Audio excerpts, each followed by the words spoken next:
देवी सर्वभूतेषु कुष्मांडा रूपेण संस्थिता। नमस्तस्यै नमस्तस्यै नमस्तस्यै नमो नमः।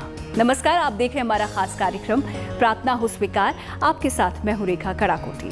आज हम आपको मां कुष्मांडा की महिमा बताएंगे। ज्योतिष कहते हैं कि मां की हल्की हंसी से ही ये पूरा ब्रह्मांड उत्पन्न हुआ था। मान्यता है कि मां कुष्मांडा ने ही संसार की रचना की, तो क्यों ना करें पूरी श्रद्धा से उनकी आराधना इस नवरात्रों में। तो चलिए शुरू करते हैं आज का हमारा सफर।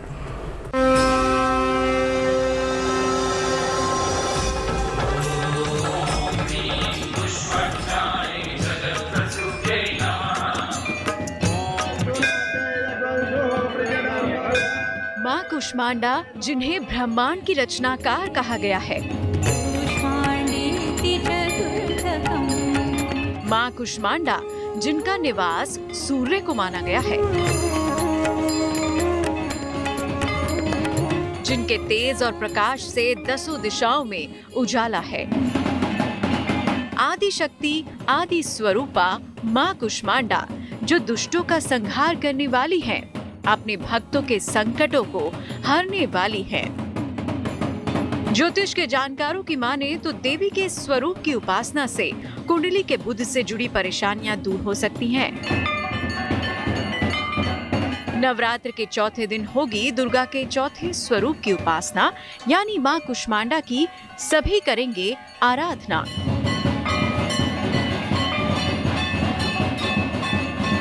इनकी उपासना से जटिल रोगों से मुक्ति मिलती है और भक्तों के समस्त रोग शोक नष्ट हो जाते हैं। ये संसार है कुष्मांड की तरफ है। जिस तरह से संसार का आकृति बना हुआ है, ये धरातल का जो आकृति है ये कुष्मांड की तरह है। और कुष्मांडा भगवती ये 3 प्रकार के ताप से युक्त ये है। ये शास्त्रीय विधान है, शास्त्रगत कथा है कि भगवती कुत्सित उष्मा कुष्मा, जो त्रिविध ताप युक्त संसार जिनके अंदर में विराजमान हो। तो 3 प्रकार का ताप जो है क्या, दैहिक, दैविक और भौतिक, ये 3 ताप है। भगवती माँ का जो ये विग्रह का पूजन करेंगे, उन्हें ये 3 प्रकार का ताप कभी उसे बाध्य नहीं करेगा। तो आखिर माँ कुष्मांडा की महिमा इतनी खास क्यों है, चलिए उसे भी जानते हैं। मां कुष्मांडा नवदुर्गा का चौथा स्वरूप है। चेहरे पर हल्की मुस्कान लिए मां कुष्मांडा की 8 भुजाएं हैं। इनके 7 हाथों में कमंडल, धनुष, बाण, कमल, पुष्प, कलश, चक्र और गदा है। 8वें हाथ में सभी सिद्धियां और निधियों को देने वाली माला है। देवी के हाथों में जो अमृत कलश है, वो अपने भक्तों को दीर्घायु और उत्तम स्वास्थ्य का वर देती हैं। माँ सिंह की सवारी करती हैं, जो धर्म का प्रतीक है। कथा है कि अपनी हल्की हंसी से ब्रह्मांड को उत्पन्न करने के कारण इनका नाम कुष्मांडा पड़ा। ये अनाहत चक्र को नियंत्रित करती हैं। ज्योतिष में माँ कुष्मांडा का संबंध बुध ग्रह से बताया गया है। देवी भागवत पुराण के अनुसार माता कुष्मांडा का ये स्वरूप देवी पार्वती के विवाह के बाद से लेकर कार्तिकेय के जन्म के बीच का है। इस रूप में देवी संपूर्ण सृष्टि को धारण करने वाली है। मान्यता है कि संतान की इच्छा रखने वाले भक्तों को मां की उपासना करनी चाहिए। अब हम आपको देवी कुष्मांडा की उपासना की सबसे उत्तम विधि बताते हैं। हरे या संतरी रंग के कपड़े पहनकर मां कुष्मांडा का पूजन करें। पूजन के दौरान मां को हरी इलायची, सौंफ या कुम्हड़ा अर्पित करें। मां कुष्मांडा को उतनी हरी इलायची अर्पित करें जितना कि आपकी उम्र है। हरी इलायची अर्पित करने के साथ ओम बुम बुधाय नमः कहें। सारी इलायची को एकत्र करके हरे कपड़े में बांध कर रखें। इलायची को शारदीय नवरात्र तक अपने पास सुरक्षित रखें। इसके बाद उनके मुख्य मंत्र ओम कुष्मांडा देवये नमः का 108 बार जप करें। चाहे तो सिद्ध कुंजिका स्तोत्र का पाठ भी कर सकते हैं। आइए अब हम आपको देवी कुष्मांडा के प्रिय भोग के बारे में बताते हैं। मान्यता है कि ये भोग अर्पित करने से मां कुष्मांडा बहुत प्रसन्न होती हैं। मां कुष्मांडा को मालपुए का भोग लगाएं। इसके बाद प्रसाद को किसी ब्राह्मण को दान कर दें और खुद भी खाएं। इससे बुद्धि का विकास होने के साथ साथ निर्णय क्षमता भी अच्छी हो जाएगी। माँ कुष्मांडा की आराधना न सिर्फ आपके संकटों का निवारण कर सकती है, बल्कि आपकी धन धान्य की समस्या भी हल कर सकती है। माँ कुष्मांडा न केवल मनुष्य बल्कि देवताओं को भी धन संकट से उबारा है। कहते हैं एक बार कुलालब नामक दैत्य ने स्वर्ग पर धावा बोल दिया और वहाँ से सारा धन कोष लूटकर पाताल ले गया। तब देवराज इंद्र को चिंता में डूबा हुआ देखकर देवगुरु बृहस्पति ने कहा कि चिंता की कोई बात नहीं, कुछ ही दिनों में देवी शक्ति का पर्व शुरू होने वाला है, आप देवी कुष्मांडा को प्रसन्न करने में जुट जाइए। तब देवराज इंद्र ने देवगुरु बृहस्पति के कहने पर देवी कुष्मांडा की आराधना की और धन धान्य की मुश्किलों से निजात पाई। इसीलिए देवी कुष्मांडा के मंदिरों में स्वयं देवराज इंद्र द्वारपाल बनकर स्थापित किए जाते हैं। कहते हैं जिसने भी माँ दुर्गा के चौथे रूप की विधि विधान से आराधना कर ली, उसके सभी प्रकार के कष्ट, रोग, शोक का अंत होता है और आयु और यश की प्राप्ति होती है। तो आप भी कीजिए वो उपाय जिससे आपको भी मिल जाए अखंड धन पाने का वरदान। ये अंधकारमय था, इसमें कुछ नहीं। भगवती माँ यह देख करके उन्हें अचंभा हुआ और उनके मुंह से स्मित हंसी निकली और वो हंसी के प्रभाव से ये संसार दिव्यमान हुआ, परंतु वो ताप गया नहीं, पृथ्वी में ताप रहा। तो वो ताप सभी माँ अपने अंदर में समेट करके अर्थात अपने अंदर रखी और संसारी प्राणी को कहे कि आपने निर्भय होकर के संसार में विचरण करो। तो देहि सौभाग्य आरोग्यम देहि मे परमम सुखम रूपम देहि जयं देहि यशो देहि दिशो जहि। इस तरह से माँ से निवेदन करें तो माँ भगवती कुष्मांडा प्रसन्न होती है और आपको सभी प्रकार का मनोकामना पूर्ण होता है। Bureau report, good news today. तो चलिए माँ कुष्मांडा की महिमा के बाद अब आपको लिए चलते हैं माँ के एक चमत्कारी शक्तिपीठ पर। शास्त्र कहता है कि संसार की गति पारंबा माँ जगदम्बा की शक्ति से ही संचालित होती है। संसार की गति को संतुलित करने के लिए माँ ने 9 देवियों के साथ साथ 10 महाविद्या रूप में अवतार लिया। देवी शक्ति का ऐसा ही एक अवतार है त्रिपुर सुंदरी माता का। कहते हैं कि इस अवतार की साधना से साधक को असीम सुंदरता का वरदान मिलता है।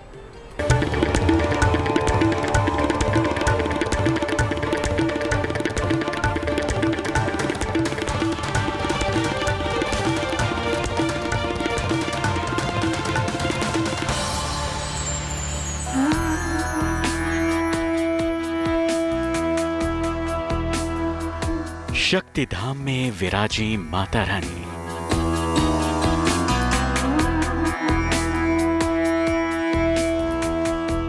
माता ने धारण किया है सोने का मुकुट।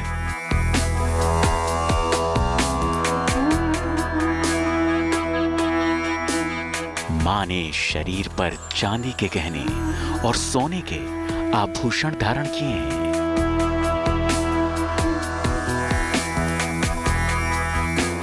इस धाम में 2 नहीं बल्कि भगवान शंकर की तरह त्रिनेत्रधारी हैं देवी माता।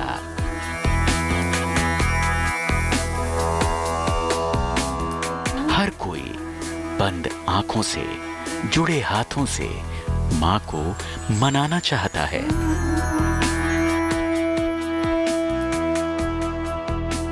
मां के इस गर्भगृह में मां का अस्त्र त्रिशूल भी दिखता है।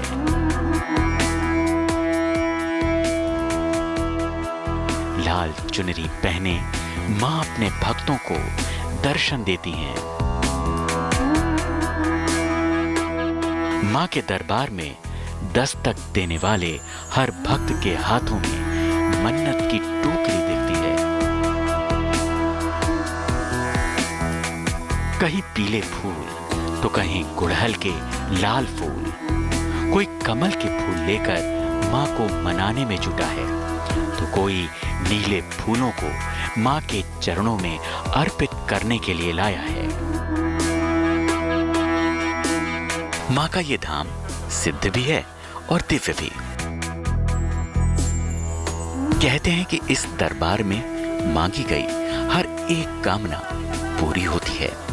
इसीलिए साल की हर तिथि पर इस दरबार में माता को प्रसन्न करने के लिए लोगों का तांता लगा ही रहता है।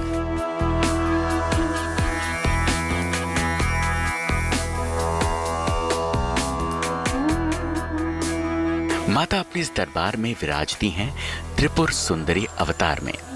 माता त्रिपुर सुंदरी महादेवी जगदम्बा की 10 महाविद्याओं में से एक हैं, जिनको षोडशी या ललिता के नाम से पूजा जाता है।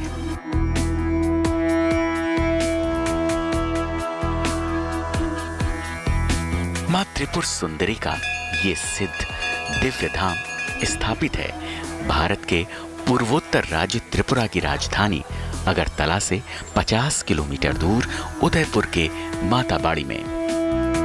सालों पुराना त्रिपुरेश्वरी मंदिर बहुत ही महत्वपूर्ण माना जाता है और लोग कहते हैं कि जो भी मन्नत लोग मांगते हैं वो मन्नत पूरी हो जाती है, जिस वजह से लोग जगह जगह से यहाँ पे आते हैं मन्नत मांगने के लिए।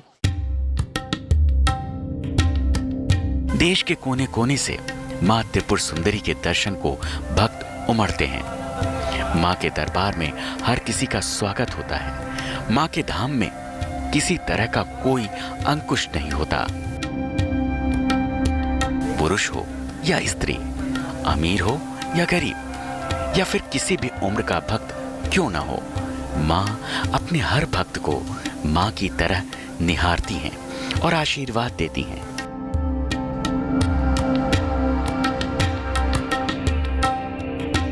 मां को त्रिपुरेश्वरी भी कहते हैं। मां के गर्भगृह में मां के दर्शन पाकर हर कोई खुद को धन्य मानता है। माथे पर चंदन का टीका लगवाकर हर कोई खुद को मां का कृपा पात्र मानता है। मंदिर के बाहर पंचामृत के रूप में मां का प्रसाद मिलता है। इस प्रसाद को हर कोई अमृत मानता है और हाथों में लेकर उसका आचमन करता है।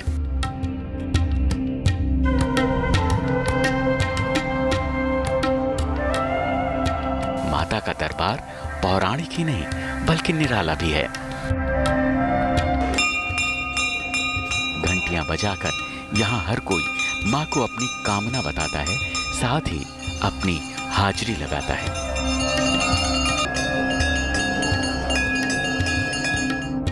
शक्तिवाद की श्रीकुल परंपरा मां त्रिपुर सुंदरी को 10 महाविद्याओं में सबसे प्रमुख मानती है। मां त्रिपुर सुंदरी श्री विद्या के नाम से जानी जाने वाली शाक्त तांत्रिक परंपरा से जुड़ी प्राथमिक देवी भी हैं। देवी त्रिपुर सुंदरी को आदि पराशक्ति या देवी पार्वती का सर्वोच्च पहलू बताया गया है। त्रिपुरा उपनिषद में माता को परम रूप माना गया है। उन्हें ब्रह्मा, विष्णु, रुद्र और ईश्वर के ऊपर शासन करने वाली सर्वोच्च चेतना के रूप में वर्णित किया गया है। माताबाड़ी उदयपुर त्रिपुरा से प्रेमा राजाराम के साथ bureau report, good news today. पूर्वोत्तर राज्य त्रिपुरा के उदयपुर में माताबाड़ी में विराजी मां त्रिनेत्रधारी हैं। मां का ये दरबार 51 शक्तिपीठों में से एक है और कहते हैं कि इस धाम में मां पिछली 5 सदियों से विराजमान है। मां के इस धाम की स्थापना के पीछे एक राजा का सपना था, जिसने पहले इस धाम को भगवान विष्णु के लिए बनाया, लेकिन उस सपने के बाद ये धाम मां का परम धाम बन गया।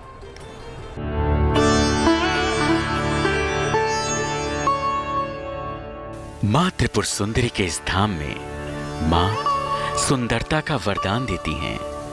इसीलिए इस धाम में स्त्रियों की भीड़ ज्यादा दिखती है।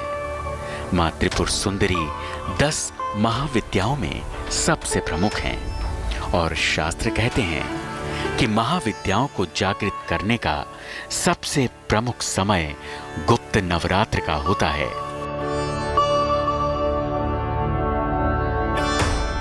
देवी त्रिपुर सुंदरी अनुपम सौंदर्य और भक्तों को अभय प्रदान करने वाली मानी जाती हैं। पुराणों में माता को राजराजेश्वरी, बाला, मीनाक्षी, कामाक्षी, कामेश्वरी, शताक्षी नाम से भी पूजा गया है। देवी पुराण में लिखा गया कि देवी मां की उपासना अलौकिक और पारलौकिक शक्तियों के साथ साथ साधक को तांत्रिक और रूप यौवन का वरदान देती हैं। मान्यता है कि देवासुर संग्राम में देवी मां ने अपनी सुंदरता से असुरों को भी मोहित कर लिया था।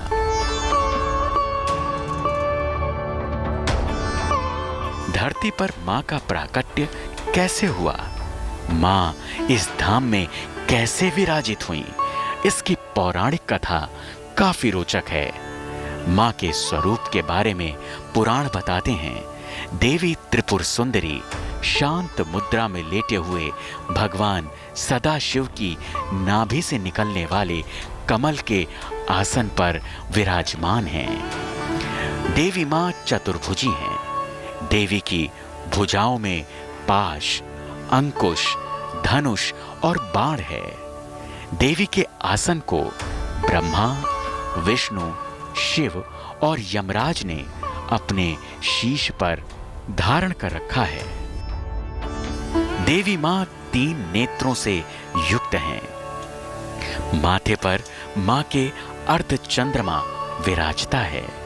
देवी मां अपने भक्तों की हर मनोकामना पूरी करती हैं, उनकी हर विपत्ति दूर करती हैं, उन्हें अभय का वरदान देती हैं।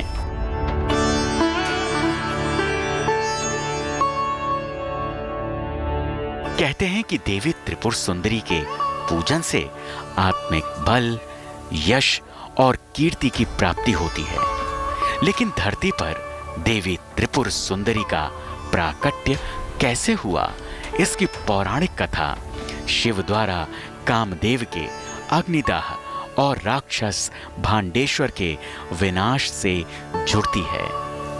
कथा कहती है, कामदेव और उनकी पत्नी रति ने भगवान शिव के ध्यान तपस्या को भंग करने का प्रयास किया था, लेकिन महादेव शिव ने अपने तीसरे नेत्र की ज्वाला से कामदेव को भस्म कर दिया। बाद में एक शिवगण ने कामदेव की भस्म से एक मूर्ति बनाई। उस मूर्ति से एक पुरुष उत्पन्न हुआ, जिसने भगवान शिव की स्तुति की। भगवान शिव ने उसे वर दिया और उसे भांड नाम से विभूषित किया। शिव के क्रोधाग्नि से भांड की उत्पत्ति हुई थी, इसीलिए उसमें तमोगुण की प्रधानता थी।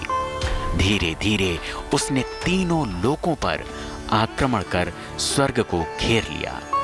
तब मुनि नारद ने इंद्र को देवी की स्तुति का परामर्श दिया। इंद्र की आराधना से देवी मां पारंबा ने त्रिपुर सुंदरी का अवतार लिया। देवी ने फिर भांडासुर का नाश किया और देवराज इंद्र पर कृपा कर समस्त देवों को भयमुक्त किया।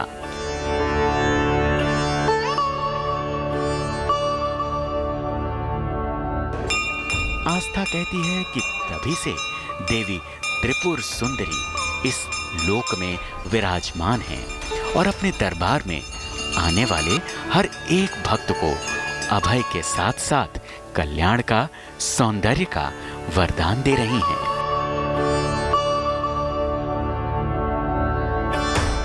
माता बाड़ी उदयपुर त्रिपुरा से प्रेमा राजाराम के साथ bureau report, good news today.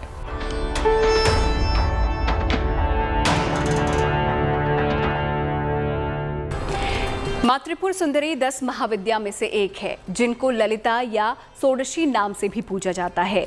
Lalita सहस्त्र नाम मां का सबसे चर्चित ग्रंथ है, जिसमें मां की महिमा का बखान है। दीपावली पर मां के दरबार में देश के कोने कोने से श्रद्धालु दर्शन के लिए पहुंचते हैं, जबकि माघ महीने की पूर्णिमा तिथि पर ललिता जयंती पर इस दरबार की धूम देखते ही बनती है।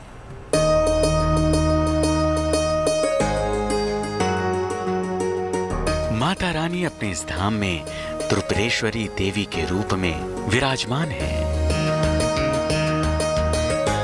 माता बाड़ी नाम से प्रसिद्ध ये देवी मंदिर देवी सती के 51 शक्तिपीठों में एक है। इस पीठ स्थान को कूर्म पीठ भी कहते हैं, क्योंकि ये जिस पहाड़ी पर स्थित है वो एक कछुए के उभार की तरह दिखता है और उसी आकार की वजह से इसे कूर्म पीठ कहते हैं।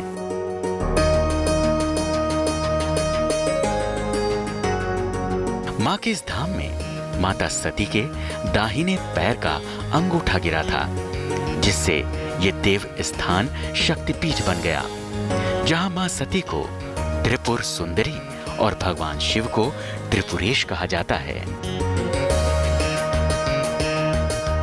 मंदिर का इतिहास बताता है कि मंदिर की स्थापना लगभग 520 साल पहले राजा धन्य माणिक्य ने करवाई थी।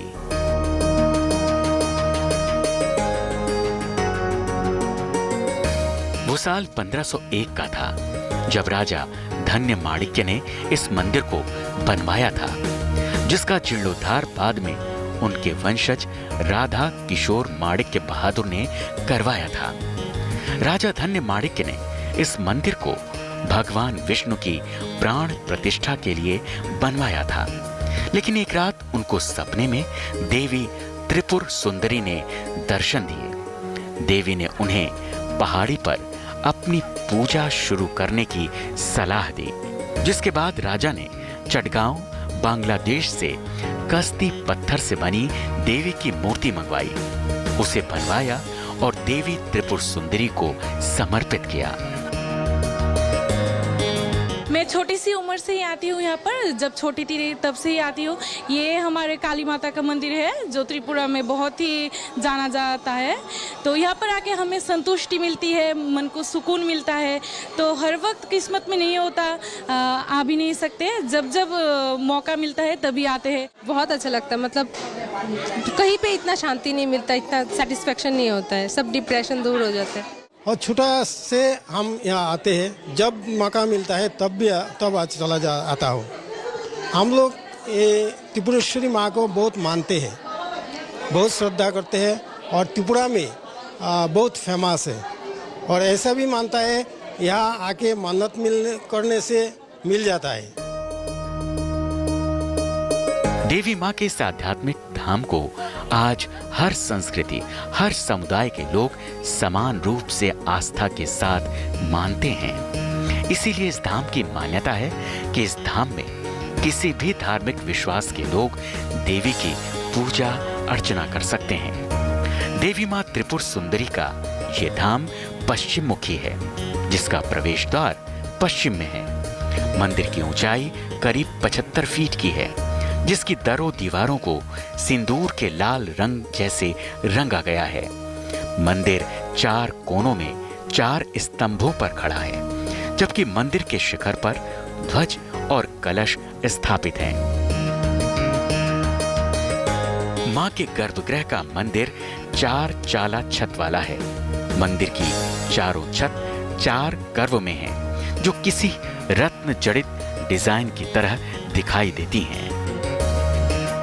मंदिर के पूर्वी हिस्से में कल्याण सागर के रूप में माना जाने वाला धार्मिक सरोवर है। कल्याण सागर की झील 5 एकड़ में फैली है। मंदिर के बारे में किंवदंती है कि गर्भगृह में एक ही देवी की 2 समान प्रतिमाएं मौजूद हैं। छोटी प्रतिमा लगभग 2 फीट ऊंची है, जिसे छोटी मां कहकर पूजा जाता है, जिसके बारे में मान्यता है कि इस प्रतिमा को राजा धन्य माणिक्य अपने साथ युद्ध के मैदान में लेकर जाते थे, जहां माता साक्षात राजा की रक्षा करती थी। दीपावली के शुभ अवसर पर इस मंदिर में विशाल मेला लगता है, जब काली पूजा के लिए पूरे देश से लाखों श्रद्धालु इस दिन मंदिर में दर्शन को पहुंचते हैं। दीपावली के दिन बहुत ही धूमधाम से यहाँ पर मेला होता है। बहुत लोग आते हैं, बहुत सारे चीज़ रहते हैं खरीदने के लिए, बहुत मज़ा होता है। त्रिपुरा पे देखा जाए तो ये एक मंदिर है जहाँ पर हर दिन हर वक्त जब भी आओ आप लोग तब भी लोग रहते हैं। माँ का ये धाम सुबह 6 बजे से दोपहर 1 बजे तक खुलता है, जबकि दोपहर 1 बजे से दोपहर 2:30 बजे तक मंदिर के कपाट बंद रहते हैं। दोबारा दोपहर 2:30 बजे से रात 9 बजे तक कपाट खुले रहते हैं। रात 9 बजे के बाद शयन आरती के साथ माँ के कपाट बंद कर दिए जाते हैं। माँ के दरबार में आस्था का विश्वास यही कहता है कि इस मंदिर में सच्ची आस्था के साथ मत्था टेकने वाले हर एक भक्त की पुकार माता रानी सुनती हैं और खाली झोली लेकर आया हर भक्त झोली भरकर इस दरबार से वापस जाता है। माता बाड़ी, उदयपुर, त्रिपुरा से प्रेमा राजा राम के साथ bureau report, good news today. प्रातः स्वीकार में आज का हमारा सफर यहीं समाप्त होता है। फिर होगी आपसे मुलाकात, लेकर चलेंगे आपको एक और दिव्यधाम की तीर्थ यात्रा पर। आप देखते रहिए गुड न्यूज टुडे।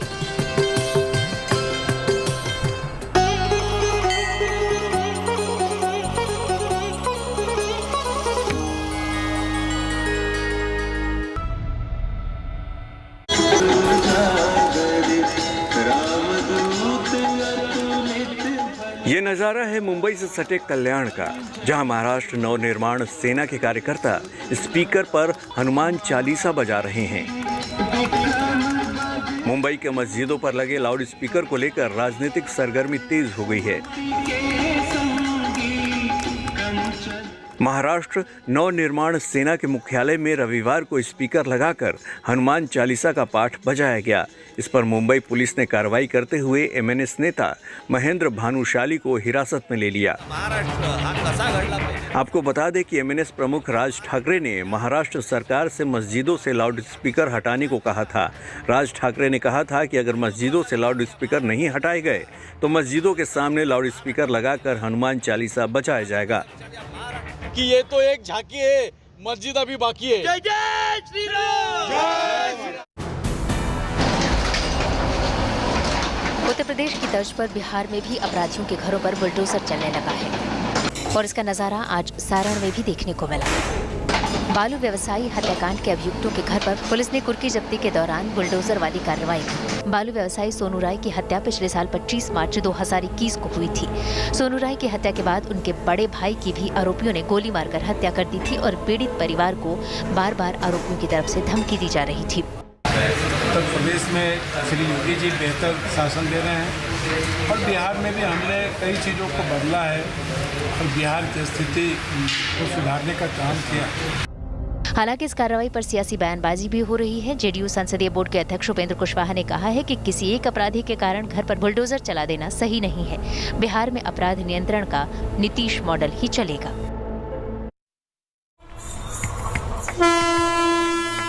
बिहार के दरभंगा में ट्रेन चालक की सूझबूझ ने एक युवक को मौत के मुंह में जाने से बचा लिया। घटना लहरिया सराय स्टेशन के पास की है। एक युवक नशे में रेल की पटरी पर आ गया और ठीक उसी वक्त पैसेंजर ट्रेन को गुजरना था, लेकिन रेल प्रबंधन की चुस्ती और ट्रेन ड्राइवर की चालाकी ने एक बड़ी दुर्घटना को टाल दिया। ट्रेन ड्राइवर ने तत्परता दिखाते हुए ट्रेन को समय से पहले रोक लिया, जिससे रेल पटरी पर लेटे युवक की जान बच गई। बाद में मौके पर जीआरपी के जवान भी पहुंच गए और युवक को मेडिकल जाँच के लिए भेज दिया।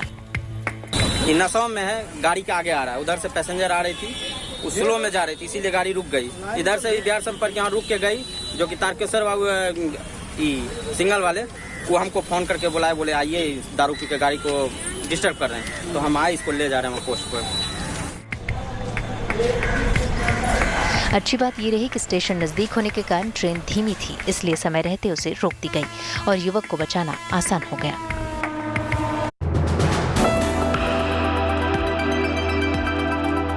देवघर के मोहनपुर प्रखंड का लुटियातारी गांव इन दिनों काफी सुर्खियों में है। इस गांव में जरबेरा और ग्लैंडिस के फूलों की खेती हो रही है।